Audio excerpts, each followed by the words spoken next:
हमने ब्लड का chapter start करा था और उसे ही हम आगे कंटिन्यू करेंगे आज, ठीक है। तो ब्लड क्या होता है? ब्लड में आप लोगों को पहले भी बता चुकी हूँ, blood is a special type of connective fluid tissue, ठीक है। तो अब हम उसके बारे में आगे पढ़ेंगे, ठीक है। देखिए, एक बार मैं आपको हिंदी में भी रीड करके बता देती हूँ। रक्त शरीर में रक्त वाहिनियों से होकर बहने वाला एक तरल संयोजी ऊतक होता है। तरल संयोजी ऊतक मतलब लिक्विड फ्लूइड कनेक्टिव टिश्यू, ठीक है, जो रक्त वाहिनियों में हमेशा परिसंचरण करता है। यह अपारदर्शक शरीर तरल होता है। धमनियों में रक्त लाल होता है क्योंकि यह ऑक्सीजन युक्त होता है। शिराओं में रक्त गहरा बैंगनी लाल होता है क्योंकि यह डीऑक्सीजनेटेड होता है। यहाँ पे बात हुई है धमनी और शिराओं की। तो जब मैंने पहले क्लास ली थी तो मैंने आपको बताया था कि जो शिरा होती है वो वेन्स होती है, ठीक है। वेन्स को हिंदी में शिरा बोलते हैं। वेन्स मतलब नसें। ये जो प्रोमिनेंट दिखती है हमें, ये यहाँ पे ग्रीनिश कलर में जो दिखती है, ये होती है नसें और इनमें होता है डीऑक्सीजनेटेड ब्लड, ठीक है। डीऑक्सीजनेटेड ब्लड मतलब इम्प्योर ब्लड, ठीक है। और जो धमनियाँ होती हैं उन्हें कहते हैं हम आर्टरीज, राइट। धमनियाँ जो होती हैं वो होती हैं आर्टरीज और आर्टरीज में होता है ऑक्सीजनेटेड ब्लड, ठीक है। आर्टरीज बॉडी में डीपली प्रेजेंट होती है, मतलब उन्हें हम देख नहीं सकते, लेकिन वेन्स जो होती हैं उन्हें हम देख सकते हैं। वेन्स जो होती है वो सुपरफिशियली प्रेजेंट होती है, ठीक है। ये होती हैं धमनियाँ और शिराएं। शिराएं मतलब वेन्स। वेन्स वो जो हमें प्रोमिनेंट दिखती हैं, नसें, ठीक है। अब उसके बाद क्या है? रक्त के कार्य, function of blood. Function of blood हम पहले भी पढ़ चुके हैं, इतना पोर्शन हमारा हो गया था। ब्लड का मेन फंक्शन क्या होता है? ट्रांसपोर्टेशन ऑफ गैसेस, ठीक है। ट्रांसपोर्टेशन ऑफ गैसेस, ठीक है। किस टाइप की गैस? ऑक्सीजन है, कार्बन डाइऑक्साइड, ठीक है। देखिए, जैसे ऑक्सीजन है, हमारे बॉडी में हर टिश्यू को, हर ऑर्गन को ऑक्सीजन की नीड होती है, ठीक है। अब जैसे जब हम ब्रीथ करते हैं तो एयर जो होती है, ऑक्सीजन जो होती है वो तो लंग्स तक जाती है, वो हमारे पैर तक या हाथ तक तो नहीं पहुंच पाती है।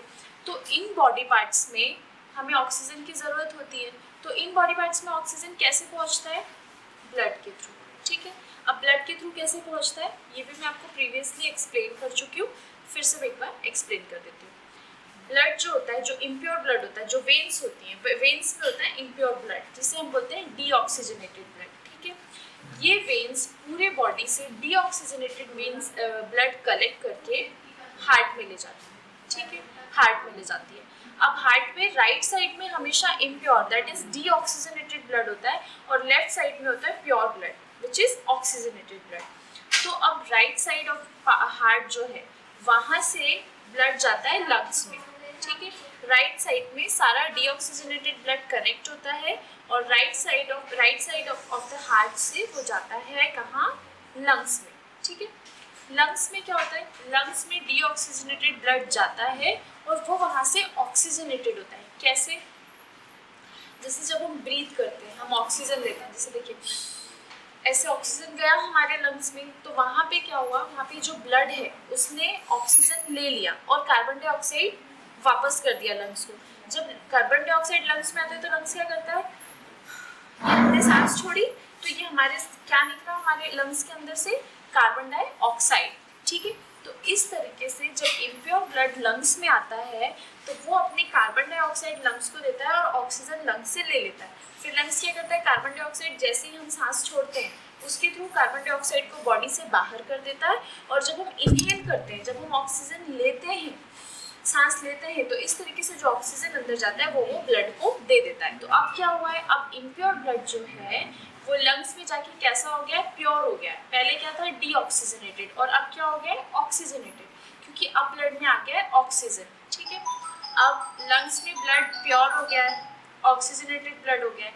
अब लंग्स से ब्लड फिर से हार्ट में जाएगा, ठीक है, बट इस बार राइट साइड में नहीं जाएगा, left side of the heart में जाएगा, लेफ्ट एट्रिया, लेफ्ट वेंट्रिकल में, ठीक है।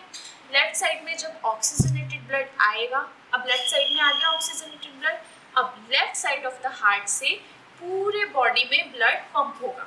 वहाँ पे लेफ्ट साइड में जो प्योर ब्लड है वो हार्ट से पूरे बॉडी में पंप होगा। और इस तरीके से ये ब्लड जिसमें ऑक्सीजन है, जैसे कि ऑक्सीजनेटेड ब्लड, प्योर ब्लड, ये ब्लड पूरे बॉडी को क्या देगा? ऑक्सीजन देगा। तो इस तरीके से ब्लड का काम क्या होता है? ऑक्सीजन ट्रांसपोर्टेशन का काम होता है ब्लड का, ठीक है। और कार्बन डाइऑक्साइड को बाहर निकालने का काम होता है ब्लड का, ठीक है। अब देखिए, ये तो एक फंक्शन हुआ। दूसरा फंक्शन क्या होता है ब्लड का? ब्लड का दूसरा फंक्शन होता है न्यूट्रिएंट सप्लाई करना, ठीक है। अब न्यूट्रिएंट सप्लाई करना, न्यूट्रिएंट कैसे सप्लाई करता है ब्लड? अब देखिए, जो भी हम खाना खाते हैं वो डाइजेस्टिव ट्रैक्ट में जाता है, माउथ से, फिर इसोफेगस, फिर स्टमक, फिर इंटेस्टाइन, ठीक है। अब खाना तो हमने खाया, वो तो डाइजेस्टिव ट्रैक्ट में, तो वो पूरी बॉडी को कैसे मिलेगा? उसके लिए भी सेम प्रोसेस है। खाना जब डाइजेस्ट होता है, न्यूट्रिएंट्स ब्रेक बड़े बड़े पार्ट से छोटे छोटे पार्ट में, टुकड़ों में टूटते हैं। जैसे हम रोटी खाते हैं तो उसे हम चबाते हैं ना, चबाते इसलिए ताकि वो बिल्कुल छोटे छोटे पार्ट्स में जाए और बॉडी में जाके जो उसमें इम्पॉर्टेंट न्यूट्रिएंट है वो ब्लड में मिल जाए, और जो अनइम्पॉर्टेंट है, जो हार्मफुल है या फिर जो अनडाइजेस्टेड पार्ट है वो स्टूल के थ्रू बाहर हो जाए, ठीक है। तो अब डाइजेस्टिव सिस्टम में हमने जैसे खाना खाया, वहाँ पे डाइजेशन हुआ। डाइजेशन प्रोसेस में क्या होता है? उस प्रोसेस में जो फूड हम खा रहे हैं, जो हम खाना खा रहे हैं, उसे और भी ज़्यादा छोटे छोटे पार्टिकल्स में ब्रेक डाउन करते हैं, और भी ज़्यादा छोटे छोटे पार्ट में उन्हें तोड़ा जाता है, मतलब उन्हें एकदम क्या पेस्ट जैसा बना दिया जाता है, इतना स्मूथ बना दिया जाता है डाइजेस्टिव सिस्टम में फूड को, ठीक है। अब जब फूड इतना स्मूथ हो गया है तो उसमें से जो हेल्दी न्यूट्रिएंट्स हैं, जो हमारे बॉडी के लिए इम्पॉर्टेंट है, वो ब्लड में एब्जॉर्ब हो जाते हैं, ठीक है। वो ब्लड में एब्जॉर्ब हो गए, और जो इम्पॉर्टेंट नहीं है वो क्या हुआ? वो स्टूल के थ्रू एक्सक्रीट आउट हो गए, ठीक है। तो अब जो ब्लड ने एब्जॉर्ब कर लिया न्यूट्रिएंट्स को, अब उसने एब्जॉर्ब कर लिया न्यूट्रिएंट्स को, तो अब उसे पूरी बॉडी में सप्लाई भी करना है ना। तो फिर जैसे ब्लड जहाँ जहाँ फ्लो होता है वहाँ वहाँ वो न्यूट्रिएंट्स ट्रांसपोर्ट करता चला जाता है, ठीक है। तो ये दो फंक्शन हमने पढ़े ब्लड के, ठीक है। पहला क्या पढ़ा? ट्रांसपोर्टेशन ऑफ गैसेस, नेक्स्ट क्या है? ट्रांसपोर्टेशन ऑफ न्यूट्रिएंट्स, ठीक है। अब क्या है next? Another one, third one क्या है? हॉर्मोन्स का। देखिए, जो एंडोक्राइन ग्लैंड्स होते हैं, ग्लैंड्स जो होते हैं वो हार्मोन सिक्रीट करते हैं, उनसे हार्मोन्स निकलते हैं। तो उनकी कोई पर्टिकुलर ऐसी नली नहीं होती है जिसके थ्रू हार्मोन्स जाते हैं, वो अपने हार्मोन, ग्लैंड्स अपने हार्मोन डायरेक्ट ब्लड में रिलीज करते हैं, ब्लड में एक्सक्रीट करते हैं, ठीक है। ब्लड के ही थ्रू वो हार्मोन अलग अलग बॉडी पार्ट्स पे जाके एक्ट करते हैं, तो ठीक है। तो तीसरा काम ब्लड का क्या हो गया? हार्मोन्स का सर्कुलेशन। जैसे वो गैसेस ट्रांसपोर्टेशन में हेल्प कर रहा था न्यूट्रिएंट्स में, ऐसे ही blood helps in transportation of hormones, ठीक है, ठीक है। नेक्स्ट, अब यह शरीर के द्रवों को तथा ऊतकों में परासरणीय दाब को समान बनाए रखता है, प्रेशर मेंटेन करने का काम, ठीक है। फ्लूइड प्रेशर, ठीक है। फ्लूइड प्रेशर जो होता है बॉडी में, फ्लूइड प्रेशर मतलब कोई भी लिक्विड चीज़ का जो बॉडी में प्रेशर होना चाहिए, दाब होना चाहिए, उसे ये मेंटेन करके रखता है, ठीक है। Electrolyte balance, volaemic, hypovolaemic shock नाम की एक चीज़ होती है, हाइपोवॉल्यूमिक शॉक। वो क्या होता है? जब हमारे बॉडी में फ्लूइड कम हो जाता है, जैसे ब्लड कम हो गया या पानी कम हो गया, किसी भी तरीके का तरल पदार्थ जब बॉडी में कम होता है, उस कारण जो हमें शॉक लगता है, या उस कारण जो भी कॉन्सिक्वेंसेस आते हैं, जैसे कि चक्कर आना, या फिर क्या बोल सकते हैं, वीकनेस होना, और बहुत सारी चीज़ें, एंजाइटी होना, ये सारे लक्षण होते हैं हाइपोवॉल्यूमिक शॉक के। तो ब्लड उस चीज़ को मेंटेन करने में हेल्प करता है। कैसे? अगर सही मात्रा में ब्लड जितना हमारे बॉडी में होना चाहिए, अगर उतना ब्लड प्रेजेंट होगा तो हमें हाइपोवॉल्यूमिक शॉक आएगा क्या? नहीं आएगा। तो कहीं ना कहीं ये मेंटेन कर रहा है हाइपोवॉल्यूमिक शॉक को भी। तो ये बॉडी में एक प्रॉपर प्रेशर बनाए रखने का काम करता है।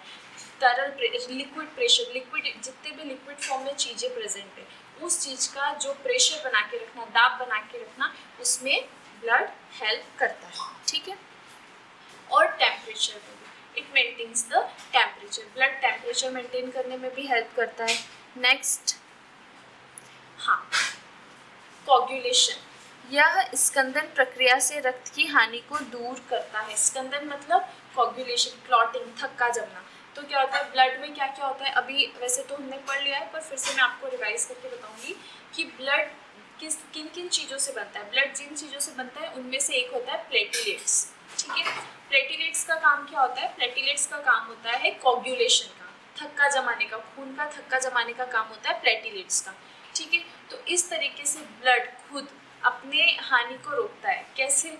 अगर प्लेटिलेट्स नहीं होंगे ब्लड में तो ब्लीडिंग बहुत ज़्यादा होगी। अगर हमें चोट लग गई है और अगर प्लेटिलेट्स नहीं है हमारे बॉडी में तो ब्लड कंटिन्यू क्या होगा? बहता जाएगा और हमारी बॉडी से ब्लड लॉस हो जाएगा।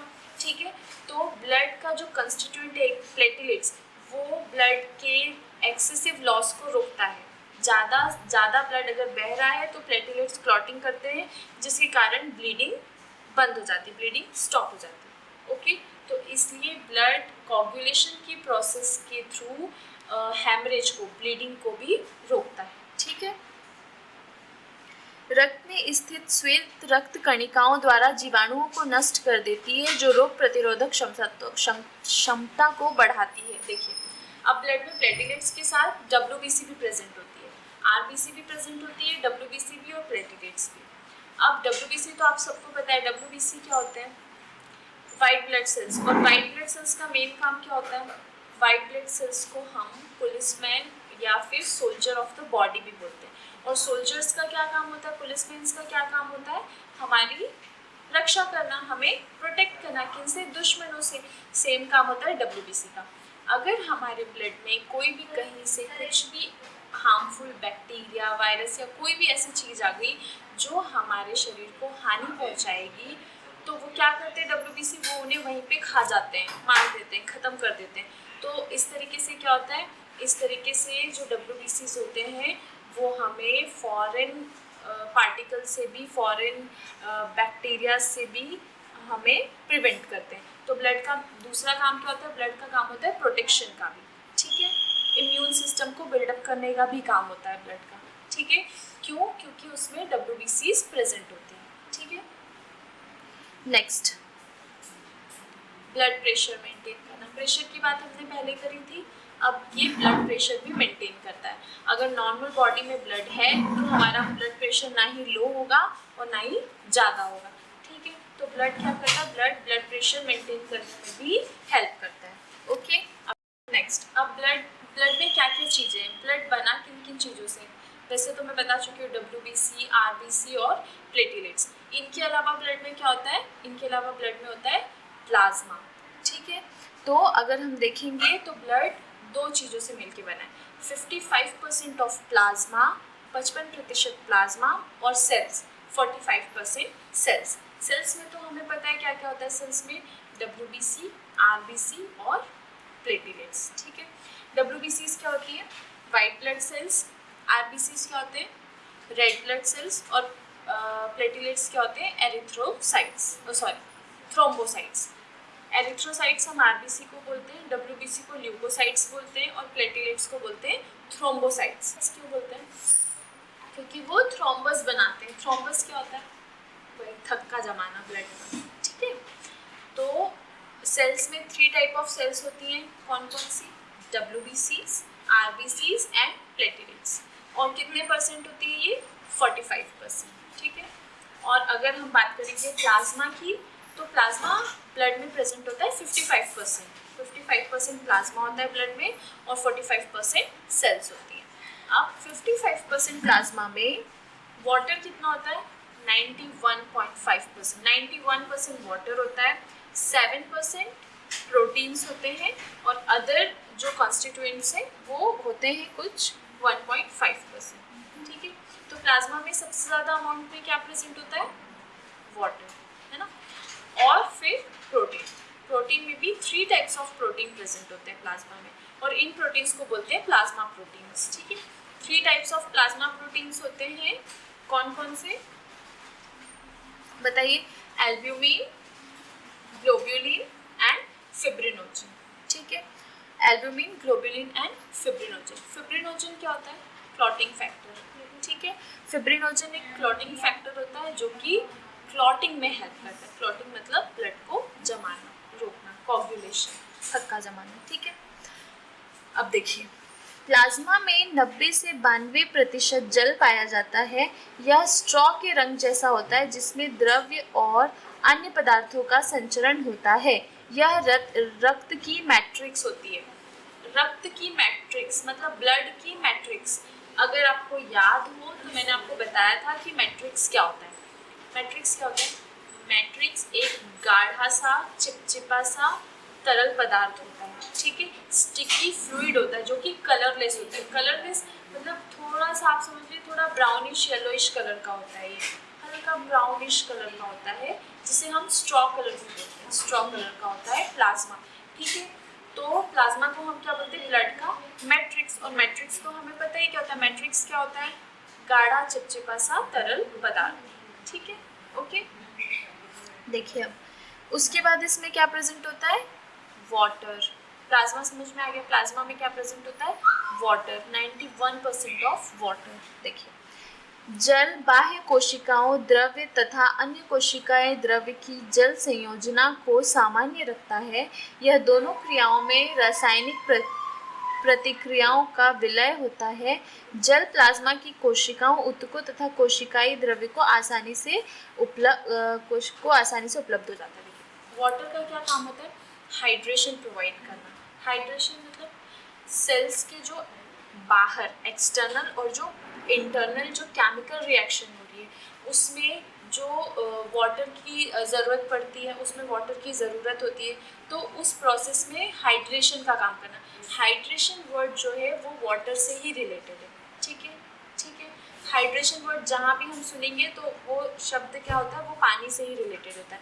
जैसे एक चीज़ आपने और सुनी होगी कि अगर कोई क्लिनिकल में है या वैसे भी आपने सुना होगा कि जब किसी भी कोई पेशेंट है, कोई भी जैसे लूज मोशंस हो रहे हैं, बार बार दस्ते लग रही या फिर उल्टी हो रही, वॉमिटिंग हो रही, तो हम क्या बोलते हैं? ये डिहाइड्रेट हो गया है, इसकी बॉडी कैसी हो गई? डिहाइड्रेटेड। मतलब पानी इसकी बॉडी से निकल चुका है, डिहाइड्रेटेड है, तो हम बोलते हैं अब इसे हाइड्रेटेड रखना पड़ेगा। मतलब जितना ज़्यादा हो सकेगा उतनी ज़्यादा मात्रा में हमें इसके बॉडी हमें इसे पानी देना है, लिक्विड देना है, जैसे जूस, पानी, ग्लूकोज, इलेक्ट्रॉल, ये सारी चीज़ें देते हैं ना हम। तो ऐसे ही पानी की ज़रूरत सेल्स को भी होती है। सोचिए आप, हमारे बॉडी को भी पानी की बहुत ज़्यादा ज़रूरत होती है। 70% या फिर 90% ऑफ हमारा जो बॉडी वेट है वो सिर्फ वाटर का है, ठीक है। तो बॉडी में वाटर की सबसे ज़्यादा ज़रूरत होती है। इसीलिए अगर हमें अच्छा, हमारी बॉडी किन चीज़ों से बनी है? बेसिकली अगर देखें तो हमारी बॉडी भी सेल्स से ही बनी है ना, सेल्स, फिर टिश्यू से, ऑर्गन। तो बेसिक पॉइंट अगर देखा जाए तो सेल से बनी है। तो ये जो प्रोसेस हो रही है ये भी तो बॉडी में ही हो रही है ना, तो इसमें भी पानी की ज़रूरत बॉडी को बहुत ज़्यादा होती है। इसीलिए प्लाज्मा में 91% ऑफ वाटर प्रेजेंट होता है उसकी मेटाबॉलिक एक्टिविटीज़ के लिए। मेटाबॉलिक एक्टिविटीज़ क्या होती है? कुछ मेटाबॉलिक मतलब कोई भी चीज़ बनना, उस एक्टिविटी को मेटाबॉलिक बोलते हैं। और दूसरी होती है कैटाबॉलिक। कैटाबॉलिक एक्टिविटीज़ में क्या होता है? चीज़ों का ब्रेकडाउन होता है। ब्रेकडाउन मतलब टूटना, दैट इज़ कैटाबॉलिक। और जो कोई प्रोसेस कुछ बनाने का काम करती है, कुछ बनना होता है उसमें, तो दैट इज़ मेटाबॉलिक प्रोसेस, ठीक है। तो सुनिए, जल बाह्य कोशिका द्रव्य तथा अन्य कोशिकाएं द्रव्य की जल संयोजना को सामान्य रखता है। वाटर क्या करता है? एक्सटर्नल और इंटरनल, सेल के बाहर और सेल के अंदर जो लिक्विड है, जो लिक्विड प्रेजेंट है, intracellular and extra cellular. Extra cellular मतलब सेल के बाहर का लिक्विड, इंट्रासेल्युलर मतलब सेल के अंदर। तो ये जो लिक्विड है इनमें वाटर की जो क्वांटिटी होती है उसको मेंटेन करने का काम करता है पानी, ठीक है, ठीक है। प्रोटीन, रक्त में उपस्थित प्रोटीन को प्लाज्मा प्रोटीन कहते हैं। अब ब्लड में जो प्रोटीन है, ब्लड में कौन सा प्रोटीन है? अब आप भूल गए होंगे। देखिए, प्लाज्मा भी तो ब्लड में ही है ना। अगर हम प्लाज्मा के बारे में पढ़ रहे हैं तो वो भी ब्लड में ही है प्लाज्मा, और प्लाज्मा में ही प्रोटीन है, तो अल्टीमेटली प्रोटीन ब्लड में ही प्रेजेंट है, ठीक है। तो ब्लड में जो प्रोटीन प्रेजेंट है उन्हें हम कहते हैं प्लाज्मा प्रोटीन। ये मैंने आपको अभी बताया था थोड़ी देर पहले कि प्लाज्मा में जो 7% प्रोटीन है, एल्ब्यूमिन, ग्लोबुलिन और फिब्रिनोजन, उन्हें हम कहते हैं प्लाज्मा प्रोटीन, ओके। उनको क्या कहते हैं हम? प्लाज्मा प्रोटीन, ठीक है। तो देखिए, रक्त में उपस्थित प्रोटीन को प्लाज्मा प्रोटीन कहते हैं। इसका सामान्य भार 6 से 8 ग्राम पर 100 ml होता है। यह प्लाज्मा प्रोटीन रक्त को चिपचिपा बनाए रखती हैं। प्लाज्मा प्रोटीन में निम्न प्रोटीन पाई जाती है। प्रोटीन्स का मेन क्या काम होता है? ब्लड को स्टिकी बनाने का। प्लाज्मा चिपचिप, अब बताइए 91% वाटर है प्लाज्मा में और 7% प्रोटीन है, फिर भी प्लाज्मा कैसा है? चिपचिपा सा है। तो प्लाज्मा में वाटर है तो वाटर तो चिपचिपा नहीं होता, पानी कभी चिपचिपा होता है क्या? नहीं होता है। तो प्लाज्मा चिपचिपा क्यों है? प्लाज्मा में जो चिपचिपाहट है, स्टिकीनेस है, वो क्यों है? प्रोटीन के कारण। ठीक है, प्रोटीन जो है वो ब्लड को कैसा बना देती है? स्टिकी बना देती है। ठीक है, अब देखिए कौन कौन से प्रोटीन है? Albumin, globulin and fibrinogen. ठीक है, देखिए एल्ब्यूमिन, यह यकृत में संश्लेषित होती है। यह प्लाज्मा प्रोटीन में सबसे अधिक मात्रा में पाई जाती है। यह अति आवश्यक प्लाज्मा प्रोटीन है। यह प्लाज्मा में परासरणीय दाब तथा तापमान को सामान्य बनाए रखती है। इसमें ऊतकों को प्रोटीन मिलता है। यह हार्मोन का निर्माण एक कण संचरण के रूप में करता है। यह यकृत में संश्लेषित होती है। यकृत मतलब लिवर, संश्लेषण मतलब सिंथेसिस। तो जो एल्ब्यूमिन प्रोटीन है वो कहाँ बनता है? लिवर में बनता है। ठीक है, एल्ब्यूमिन प्रोटीन कहाँ पे सिंथेसिस होता है? लिवर में होता है। यह प्लाज्मा प्रोटीन में सबसे अधिक मात्रा में पाई जाती है। सबसे ज्यादा प्लाज्मा प्रोटीन, 3 प्लाज्मा प्रोटीन है। कौन से? ग्लोब्यूलिन, एल्ब्यूमिन और फिब्रिनोजन। इन तीनों में सबसे ज्यादा क्वांटिटी में एल्ब्यूमिन प्रेजेंट होता है। ठीक है, सबसे ज्यादा क्वांटिटी में एल्ब्यूमिन प्रोटीन प्रेजेंट होता है। और एल्ब्यूमिन प्रोटीन कहाँ बनता है? लिवर में। ठीक है, कहाँ सिक्रेट होता है? लिवर में। ओके, यह अति आवश्यक प्लाज्मा प्रोटीन है एंड एल्ब्यूमिन सिंथेसिस होता है लिवर में। और एल्ब्यूमिन इम्पॉर्टेंट प्लाज्मा प्रोटीन है। ठीक है, सबसे ज़्यादा एक very important, albumin is a very important plasma protein. ठीक है, और एल्ब्यूमिन की क्वांटिटी ज़्यादा होती है। किससे? फिब्रिनोजन और ग्लोब्यूलिन से। ओके, अब क्या होता है? प्लाज्मा में जो एल्ब्यूमिन है वो ऑस्मोटिक प्रेशर को मेंटेन करती है। ठीक है, it maintains the osmotic pressure in the plasma. Plasma में ऑस्मोटिक प्रेशर को मेंटेन करने में हेल्प करती है। ठीक है, कौन? एल्ब्यूमिन। ठीक है, और इससे क्या होता है? इससे जो टिश्यूज होते हैं उन्हें क्या मिलता है? प्रोटीन प्रोवाइड करती है।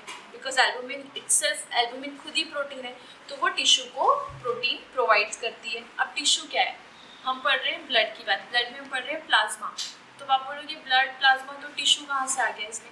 ब्लड खुद ही एक टिश्यू है। अगर हमने इसकी डेफिनेशन पढ़ी है, अगर हमें याद है, तो blood itself is a tissue. कैसे?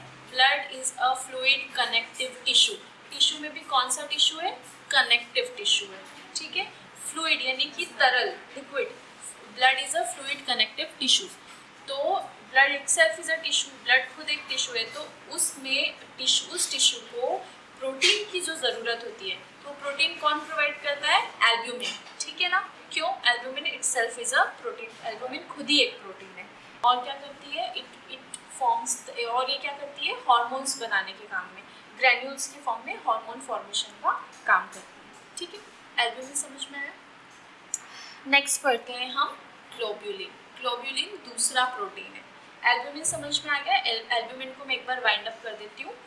एल्ब्यूमिन लिवर में सिक्रीट होता है। ठीक है, एल्ब्यूमिन प्लाज्मा में सबसे अधिक मात्रा में प्रेजेंट होता है। ठीक है, लार्ज क्वांटिटी में प्रेजेंट होता है एल्ब्यूमिन। लिवर में सिंथेसिस होता है। ओके, और क्या होता है? और ये टिश्यूज को क्या प्रोवाइड करता है? प्रोटीन प्रोवाइड करता है। कौन से टिश्यू? ब्लड टिश्यू को। ठीक है, ठीक है, and it is a very important plasma protein. Albumin is a very important plasma protein. Next, globulin कहाँ बनता है? प्लाज्मा सेल्स में और लिवर में। ठीक है, ग्लोब्यूलिन बनता है प्लाज्मा सेल्स और लिवर में। ग्लोब्यूलिन 38% प्रेजेंट होता है। 38% ऑफ ग्लोब्यूलिन प्रेजेंट होता है प्लाज्मा में। और ग्लोब्यूलिन 3 टाइप्स के होते हैं, अल्फा, बीटा एंड गामा। ये ग्लोब्यूलिन प्रोटीन के टाइप हैं। क्या क्या? Alpha, beta and gamma. Alpha और बीटा क्या होते हैं? लिपिड सॉल्युबल होते हैं। अल्फा बीटा जो ग्लोब्यूलिन प्रोटीन्स है, दे आर लिपिड सॉल्युबल। वो लिपिड में क्या हो जाते हैं? सॉल्यूट हो जाते हैं, घुल जाते हैं। एक बार मैं पढ़ रही हूँ, आप समझना। अल्फा और बीटा ग्लोबुलिन लिपिड एवं वसा में घुलनशील विटामिन आयरन को शरीर में संचरण कराता है। जो लिपिड और फैट सॉल्युबल विटामिन जो होते हैं उसे वो क्या करता है? उन विटामिन और आयरन्स को शरीर में, बॉडी में सर्कुलेट करने में हेल्प करता है। ठीक है, ठीक है। कैसे? अब ग्लोबुलिन प्रोटीन ब्लड में ही है ना, और ब्लड के थ्रू हम बोल रहे हैं कि हम इम्पॉर्टेंट न्यूट्रिएंट्स जैसे विटामिन, मिनरल्स, इन सबका क्या करवाते हैं? सर्कुलेशन करवाते हैं, और बॉडी में अलग अलग पार्ट में उसको पहुंचाता है ब्लड। ठीक है, कैसे? अब देखो कैसे करते हैं। तो कुछ विटामिन और जैसे आयरन और जो विटामिन होते हैं वो किसके थ्रू सर्कुलेट करते हैं? ग्लोबुलिन प्रोटीन के थ्रू। ठीक है ना। ग्लोबुलिन में अल्फा और बीटा प्रोटीन के थ्रू जो आयरन और फैट एंड जो मतलब लिपिड एंड फैट सॉल्युबल जो विटामिन और आयरन्स हैं वो ब्लड में अल्फा और बीटा जो ग्लोबुलिन प्रोटीन है उसके थ्रू सर्कुलेट करते हैं। ठीक है, उसके सर्कुलेशन में मतलब आयरन और फैट सॉल्युबल विटामिन का जो सर्कुलेशन है वो कौन सा प्रोटीन कराता है? ग्लोबुलिन। और ग्लोबुलिन में भी कौन सा protein? Alpha and beta. Alpha और बीटा कहाँ फॉर्म होते हैं? लिवर में। ठीक है, अल्फा और बीटा का फॉर्मेशन कहाँ होता है? लिवर में। ओके। गामा ग्लोबुलिन का निर्माण कहाँ होता है? लिम्फेटिक्स में। गामा ग्लोबुलिन जो है उसका प्रोडक्शन, उसका फॉर्मेशन कहाँ होता है? लिम्फ में। और लिम्फ क्या होता है? लिम्फ होता है कलरलेस वाइट फ्लूइड। ठीक है ना, कलरलेस वाइट फ्लूइड होता है लिम्फ, और उस लिम्फ में बनती है कौन सी? Gamma globulin. गामा ग्लोबुलिन का मेन काम क्या होता है? It works through the antibodies and immunoglobulins. ठीक है, तो मेन काम क्या होता है इसका? इम्यून सिस्टम का। ठीक है, ये क्या करती है? हमारे इम्यून सिस्टम को बूस्टअप करती है, उसे बनाने में हेल्प करती है। राइट, ठीक है। और उससे हमें क्या होता है? उससे हमें बीमारियों से लड़ने की क्या होती है? पावर मिलती है। ठीक है, क्षमता प्रदान करती है। नेक्स्ट, थर्ड क्या है? थर्ड है fibrinogen. Third one is fibrinogen. इसका निर्माण, इसका भी फॉर्मेशन कहाँ पे होता है? ये भी कहाँ बनती है? लिवर में। फिब्रिनोजन भी लिवर में बनती है। और फिब्रिनोजन मैंने आपको बताया था एक क्लॉटिंग फैक्टर है, तो इससे हम ये ऐसे ही समझ में आ रहा है कि अगर ये क्लॉटिंग फैक्टर है और लिवर में बन रही है तो ये किस चीज़ में हेल्प करती है? ब्लड क्लॉटिंग में। It helps in blood clotting. ठीक है,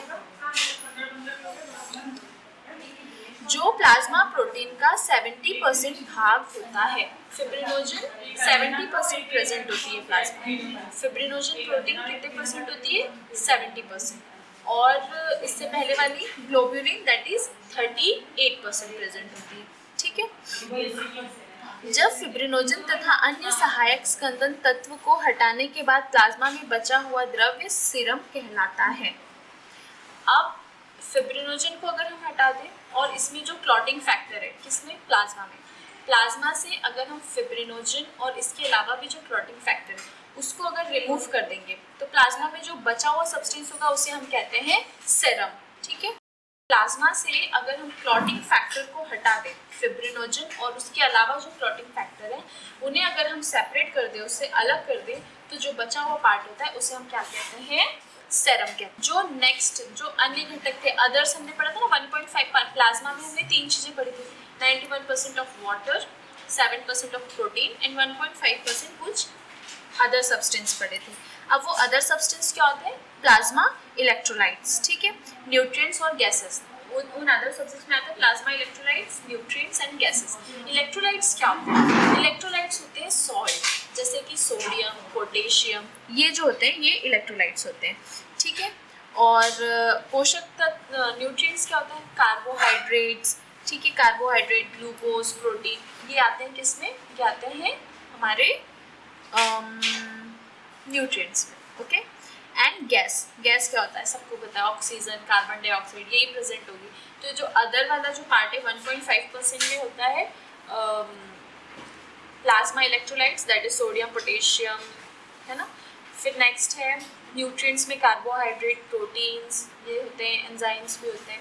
फिर जो गैसेस है उसमें carbon dioxide and next one is oxygen, ये गैसेस प्रेजेंट होती हैं। ठीक है, और इसमें वेस्ट प्रोडक्ट भी होते हैं कुछ, जैसे कि यूरिया, ये सब, ये हम नेक्स्ट चैप्टर में पढ़ेंगे। अभी इस पर्टिकुलर चैप्टर में मतलब ये हम नेक्स्ट क्लास में पढ़ेंगे।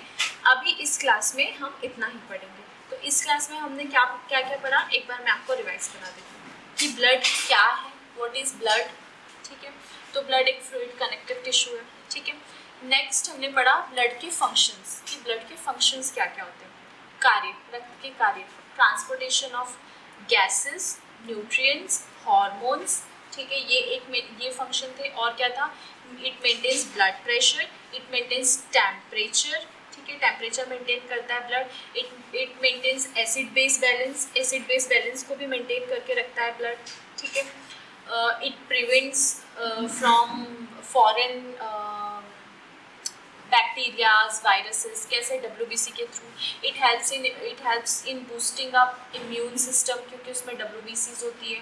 तो ये पढ़ा हमने। नेक्स्ट हमने पढ़ा कि ब्लड कैसे बनता है, ब्लड का कॉन्स्टिट्यूएंट क्या क्या है। तो उसमें हमने पढ़ा कि ब्लड मेन दो चीज़ों से मिलकर बनता है, 55% of plasma and 45% of cells, ठीक है।